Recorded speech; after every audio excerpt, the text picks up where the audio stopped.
Well, here we are again. Well, it looks like I can't do a real long video here, so I'll try to make it short and sweet, but bring something to bring attention to a subject that I think needs being addressed. That being, well,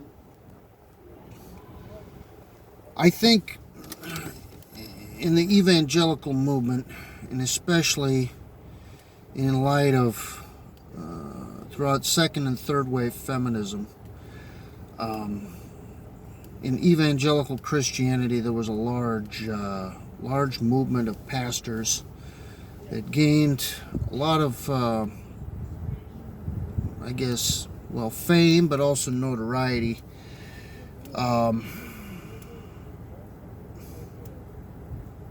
I will bring their names up because I think they need to be brought up. One called Jack Hyles, and he was a huge influencer on some of the churches me and my family went to during my youth and developmental years. Now, as I say, I'm probably going to have to make this short video rather than as long as I wanted to. But anyway, something that I think that should be noted about Jack Hyles is that in his heyday, and there were a number of proteges that kind of followed suit with him in this kind of mainstream evangelical movement that was mostly about garnishing numbers and growth, and it had nothing to do with really developing a relationship with Christ, more about making Christianity a popularity contest. And the thing about these guys is they were mega simps and power simps. And to those of you who don't know what that is, I'll try to give you my definition of what a simp is. Is that he puts women on a pedestal. He puts sexual gratification on a pedestal. He's a dysfunctional person that has kind of allowed his sexual desires and impulses to rule his life, and the people around him are affected by it, and the families around him are affected by it. Of course, an extreme case of this would be Ted Bundy, who I elaborated on in an earlier video, but mostly what Hyles has done is his thing is he was a megalomaniac. He was a class A narcissist.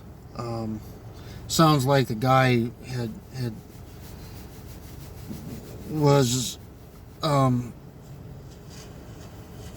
sexual compulsions that he couldn't control, and he had to have satisfied. And a lot of the people in his circle were the same way as him.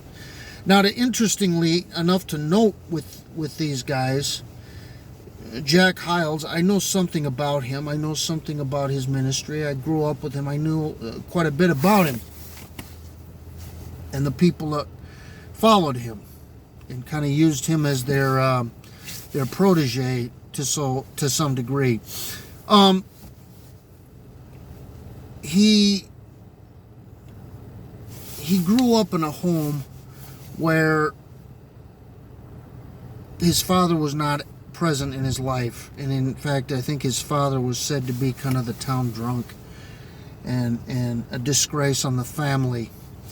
And now we're getting both Jack and Jack's mom's version of this story, and I do think this is imperative to understand pathology of behavior, and maybe even a red flag to those of you who are checking out churches and want to get associated with the church, and you find out this guy grew up with no father influence in his life.